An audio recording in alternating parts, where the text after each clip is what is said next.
year was 2027. Advances in biotechnology were helping people improve their physical and mental abilities to an amazing degree. Provided, of course, they had enough money. A new breed of people was emerging, half human, half machine. And in Detroit, at least, not everyone was happy to see it. I'd just landed a job as head of security at Sarif Industries, a cutting-edge biotech firm. David Sarif himself handpicked me for the job, said he needed me to keep his people safe. My ex, Megan Reed, was one of them. Brilliant neuroscientist, Megan had found a way to make augmentation safe and affordable for everyone. All she had to do was present her research to Congress. But the night before her big meeting, my security measures failed. A team of Black Op mercenaries stormed into Sarif headquarters, massacring everyone in sight. 3 of the mercs were heavily augmented walking tanks. Their mission? Take out Megan and her team. I tried to stop them, but their leader tossed me through a plate glass wall. Last thing I heard as his bullets slammed into my brain was Megan's dying scream. I should have died with her. Only I didn't. High-end military-grade enhancements saved my life. The best augmentation Sarif's money could buy. It took me half a year to get a feel for her. Should have taken longer. But 6 months into my recovery, Sarif Industries was attacked again. This time, by a radical group of pro-human purists. Violent, militant, and fanatically opposed to human augmentation. They claimed to be members of Humanity Front, a non-profit organization that wanted the UN to limit biotechnology research. The thugs broke into Sarif's factory and found machinists working overtime on a top-secret military augment called the Typhoon. Sarif sent me to retrieve it, and when I did, I found one of the so-called purists next to it, wired with cerebral implants, trying to download its classified specs. Obviously, something more was going on. The AUG killed himself before I could question him. Sarif ordered me to dig deeper, so with the help of Frank Pritchard, Sarif's head of cybersecurity, I did. Turns out a second hacker had been controlling the AUG's actions from somewhere off-site. Pritchard and I tracked his signal to a secret FEMA internment camp in Detroit. The Black Op mercenaries were there. The same mercs who'd left me for dead 6 months before. Figured they'd try again when they saw me. Wasn't so easy for them this time. I took out the tank named Barrett, even got him to give me a new lead. A penthouse apartment in China. Of course, we both knew it would be a trap in the end.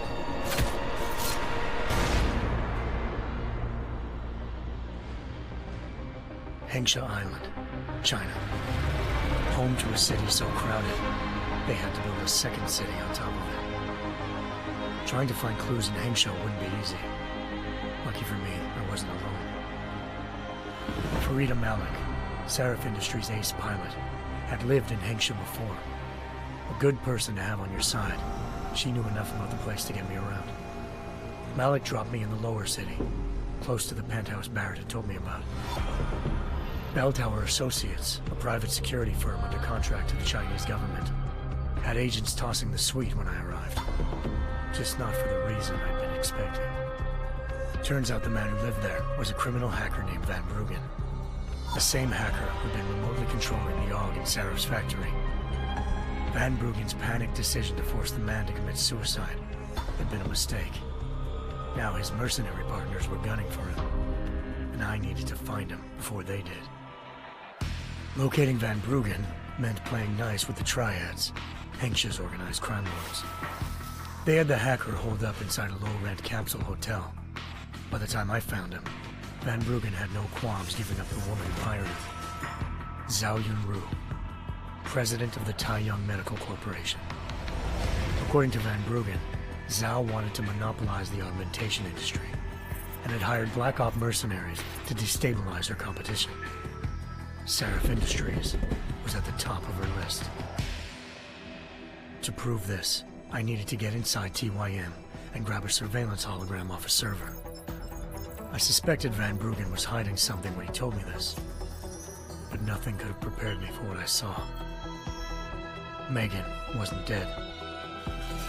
She and her 4 best researchers had been kidnapped, spirited away somewhere while their kidnappers made it look like they were dead. Desperate to learn more, I confronted Zhao in her penthouse. She claimed to be a pawn in a bigger plan, and hinted at a group so powerful it controlled global interests at a whim. Then she slipped into a panic room and hit the alarm, forcing me to make a very quick exit. I figured Zhao was lying, but part of her confession made sense. David Sarif had been worried about his people. So worried, he'd required all of them to have subdermal locator devices surgically implanted. The GPLs would have been broadcasting the day of the attack. But Zhao said a single call to Picus, the world's leader in global 24-hour satellite news, had turned those signals off. I needed to fly to Picus headquarters in Montreal if I wanted to learn more.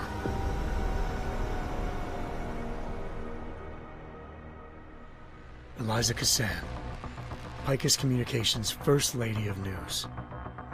Malik thought I was reaching when I told her Eliza was involved in this. The world's most famous news anchor, working with a mercenary hit squad. But when I confronted Cassan in her office, she freely admitted to jamming Detroit's satellites the night Megan's team had been taken. Said she's just been following her commands. I suspected she wanted to say more. But Black Op mercenaries showed up looking to shut us both down. And just like that, the Eliza I'd been talking to disappeared. The Mercs were led by an augmented killer I crossed paths with twice before, Fedorova, a woman who'd made silence her best friend. She waited for me to track Eliza's transmission to a secret server room underneath the Picus complex, then jumped me from behind. A deadly fight ensued. I made sure she never moved silently again. With Fedorova down, and no one left to keep Eliza quiet, she reappeared. Turns out Picus's First Lady of News wasn't a lady at all. She was a sophisticated AI program, engineered to monitor data streams and control what people believed. Eliza told me the Mercs had brought in a Humanity Front doctor named Isaiah Sandoval to remove the scientist's implanted tracking devices while Detroit's satellites were down. She also told me to speak to David Sarif if I wanted to learn more. By the time Malik and I got back to Detroit, tensions between normal and augmented citizens had reached a flashpoint. Riots were breaking out in several cities, and the UN was being urged to intervene. Sarif was trying hard to convince Hugh Darrow, the inventor turned philanthropist who'd once been a leading proponent of enhancement technologies, to help stop a possible regulatory vote. Sarif had a lot riding on Darrow. Megan's discovery would have given millions of people the chance to evolve beyond their normal human abilities, and at the same time catapulted Sarif Industries to the top of the Fortune 500. According to Sarif, Megan's kidnappers knew this, and didn't want people evolving unless they controlled how it was done. He called his enemies Illuminati, and urged me to keep searching. Determined to do so, I tracked down Sandoval via America's most outspoken augmentation opponent, Bill Taggart, Sandoval's boss and founder of Humanity Front. Sandoval admitted to operating on Megan's team when I confronted him, but said he hadn't removed their GPLs. He'd merely switched them to a different frequency. Pritchard was able to trace one of the signals to China. Malik and I immediately took off in pursuit. Unfortunately, the Illuminati were one step ahead.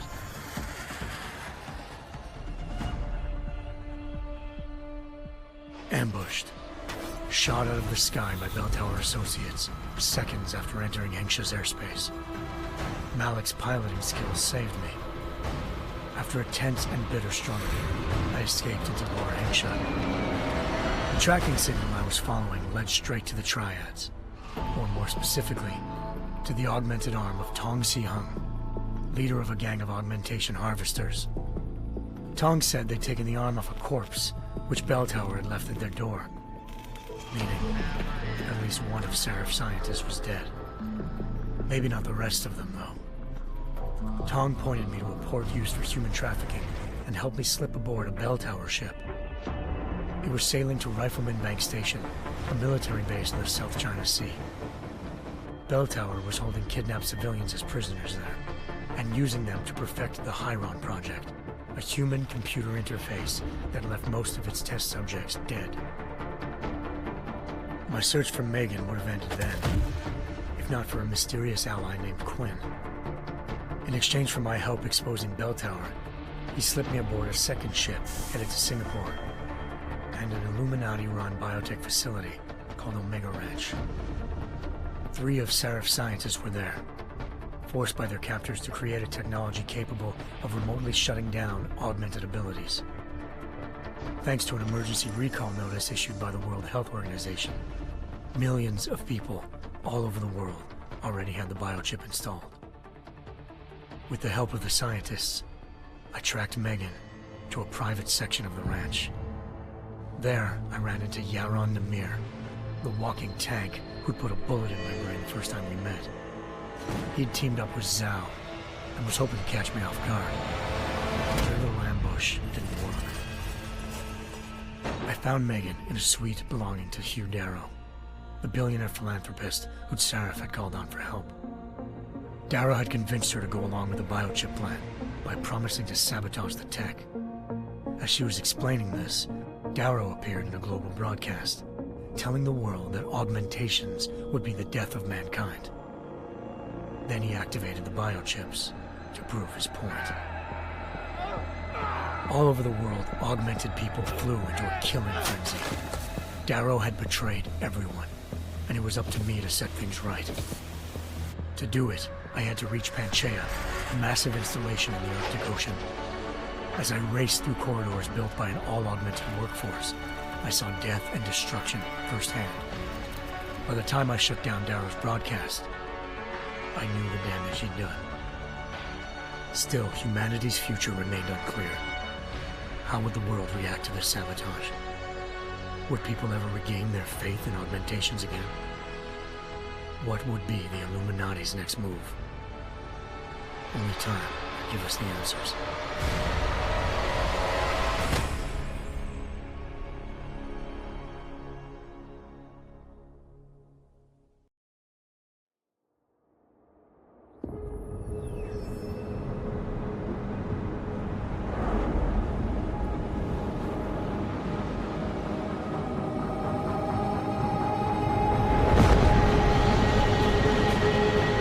I once thought I could save the world.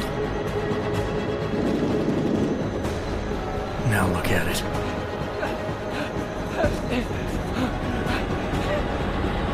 In yet another augmented terror attack, 251 passengers aboard Sister Airlines Flight 451 were killed when an augmented passenger broke into the plane's cockpit and ruthlessly butchered its flight crew.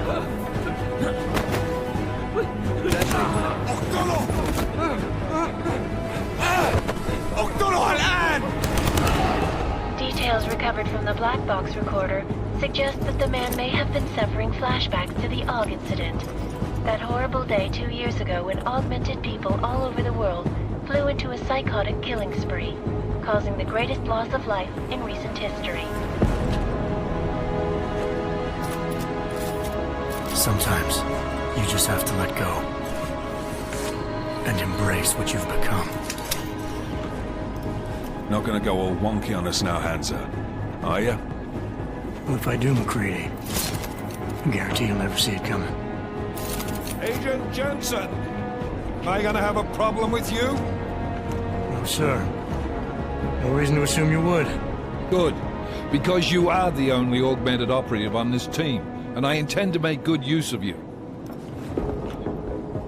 Listen up, all of you.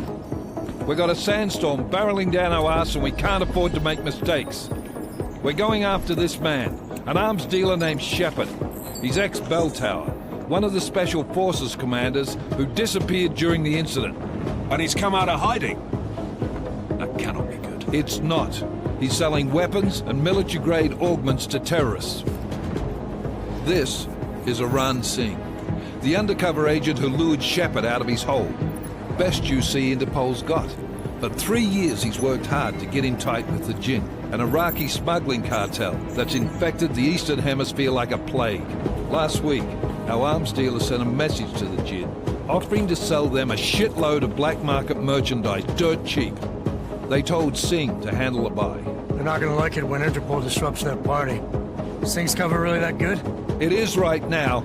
We need to keep it that way. This is where the deal's going down. A half-finished high-rise hotel that's been abandoned ever since the incident. It's not a pretty picture inside. Let me guess. Most of the laborers were augmented with heavy-duty industrial rigs. So when the incident hit, and they all went schizo, things got gruesome real fast. And no one, except for some homeless junkies, have been inside the place ever since. So what's the plan, Director? Singh's meeting Shepard on the ground floor, inside the hotel's main atrium. He sent the bulk of his Jinn crew to the penthouse levels to secure a vantage point. I want McCready's team to take up positions overlooking the atrium and make the arrest. Jensen, you're going in solo from the roof. My objectives? Keep the Jinn from joining the party. As far as we can tell, only one route connects the atrium to the penthouse level, a halfway decent elevator shaft. Here. I want you to block access to it. Fine. Just cut me loose. Do you plan on relying solely on your augments for this one? I'd recommend taking a little hardware, just to be sure.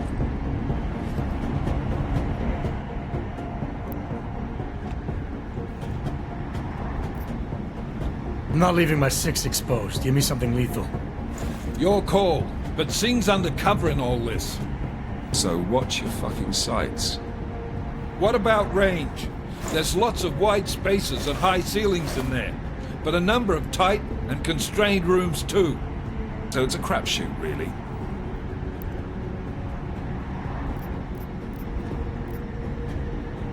Well, I'm not looking to play dice with anyone in there. Give me something with distance. Your call. Less chance of being seen and compromising Singh that way. One last thing, Jensen. Singh said the Jinn are using some sort of portable Wi-Fi device to boost communications. He's got a better chance of maintaining cover if you disable it. I'll keep an eye out for it. But aren't we on the clock here? You said there's a sandstorm moving in. There is, and we got the intel on this mission at the very last minute. So we're scrambling a little. If it comes to it, your #1 priority is keeping the Jinn out of that atrium. Copy that. Time to put away your happy thoughts, gentlemen. We're approaching the target building. You're up first, Jensen. Let's do this. Task Force Actual. This is Knife Leader. Engage Hush drives and descend to Angels 1-5.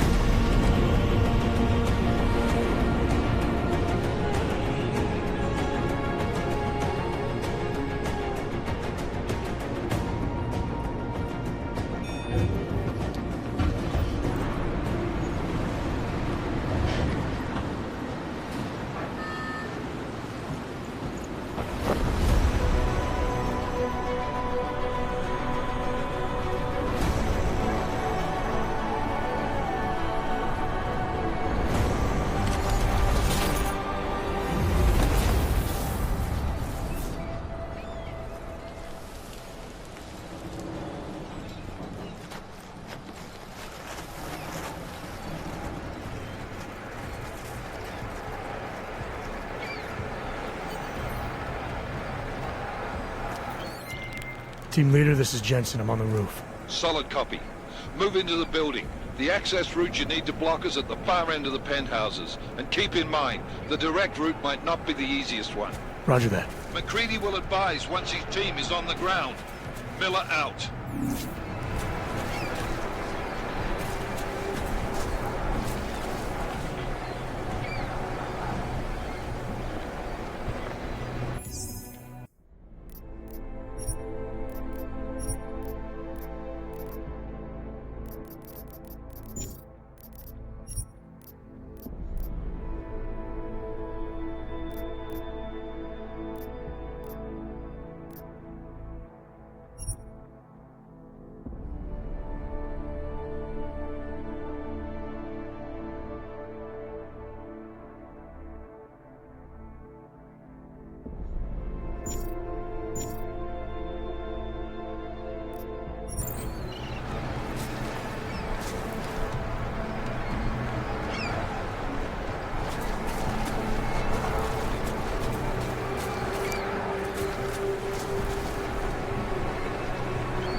Jensen, we're moving through...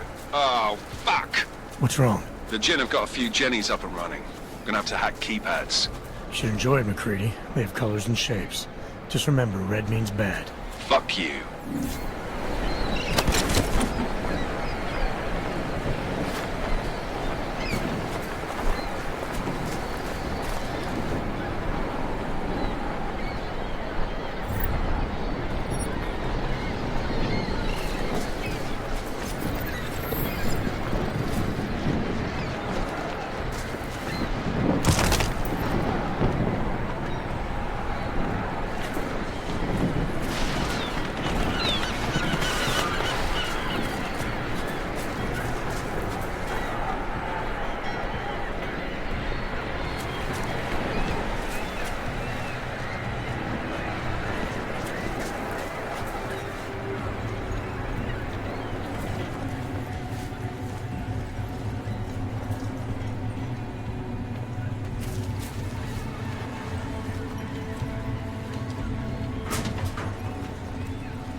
program initiated.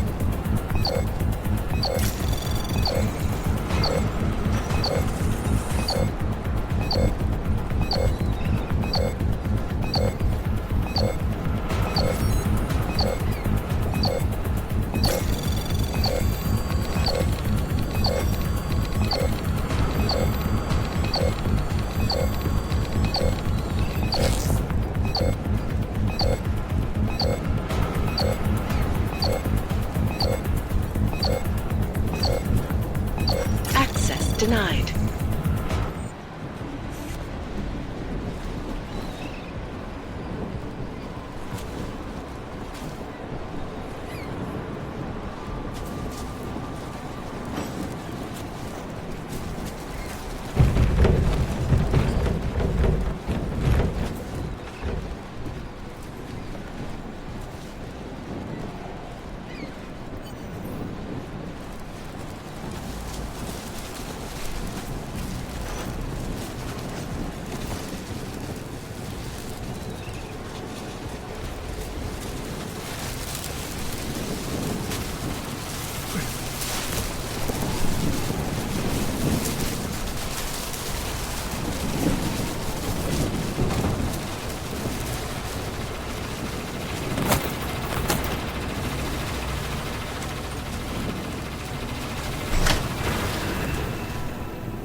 Anomaly detected.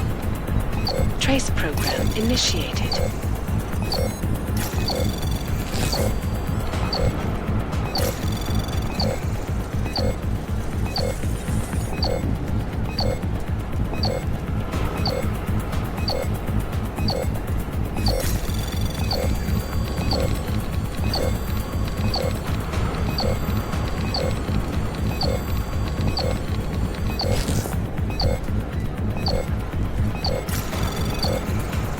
Access granted.